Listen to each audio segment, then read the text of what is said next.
नमस्कार।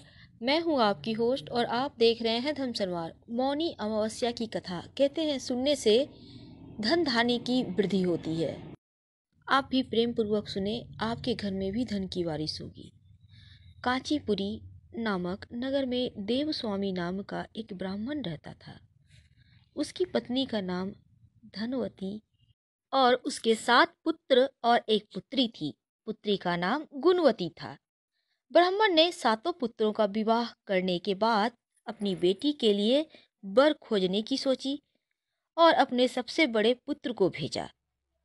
उसी दौरान किसी पंडित ने पुत्री की जन्म कुंडली देखी और बताया कि सप्तशती होते होते यह कन्या विधवा हो जाएगी। तब उस ब्राह्मण ने पंडित से पूछा कि पुत्री की इस वैधव्य दोष का निवारण कैसे होगा। पंडित ने कहा, सोमा का पूजन करने से वैधव्य दोष दूर हो जाएगा। फिर सोमा का परिचय देते हुए उन्होंने बताया, वह एक धोबिन है। उसका निवास स्थान सिंघल द्वीप है। उसे जैसे जैसे प्रसन्न करो और गुणवती के विवाह से पूर्व ही उसे यहाँ बुला लाओ। तब देवस्वामी का सबसे छोटा लड़का बहन को अपने साथ लेकर सिंघल द्वीप जाने के लिए सागर तट पर चला गया। सागर पार करने की चिंता में दोनों एक वृक्ष की छाया में बैठ गए। उस पेड़ पर एक घोंसले में गिद्ध का परिवार रहता था। उस समय घोंसले में सिर्फ गिद्ध के बच्चे थे।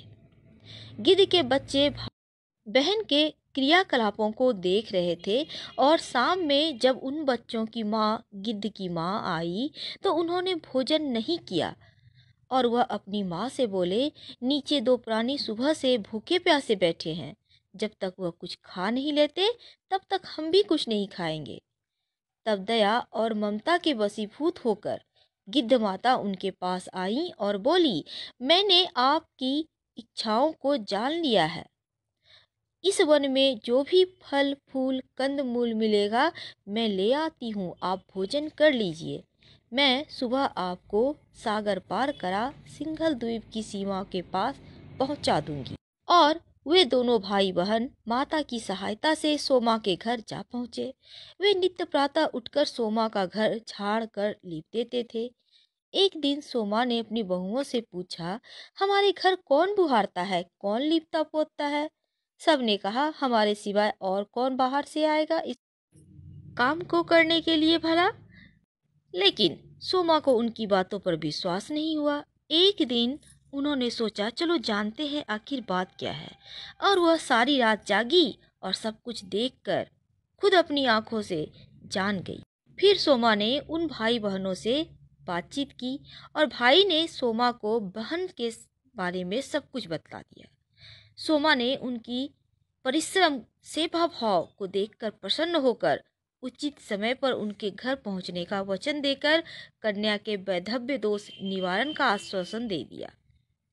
लेकिन फिर भी भाई ने उनसे अपने साथ चलने का आग्रह किया और आग्रह करने पर सोमा उनके साथ चल दी। चलते समय सोमा ने बहुओं से कहा, मेरी अनुपस्थिति में यदि किसी का देहांत हो जाए तो उसका शरीर को नष्ट मत करना, मेरा इंतजार करना। और फिर सोमा बहन भाई के साथ कांचीपुरी पहुंच गई। दूसरे दिन गुणवती के विवाह का कार्यक्रम तय हो गया। सप्तपदी होते ही उसका पति मर गया। सोमा ने तुरंत अपने संचित पुण्यों का फल गुणवती को प्रदान कर दिया, परंतु तुरंत ही उसका पति जीवित हो उठा। सोमा उन्हें आशीर्वाद देकर अपने घर चली गई। इधर गुणवती को पुण्य फल देने से सोमा के पुत्र जमाता और पति की मृत्यु हो गई।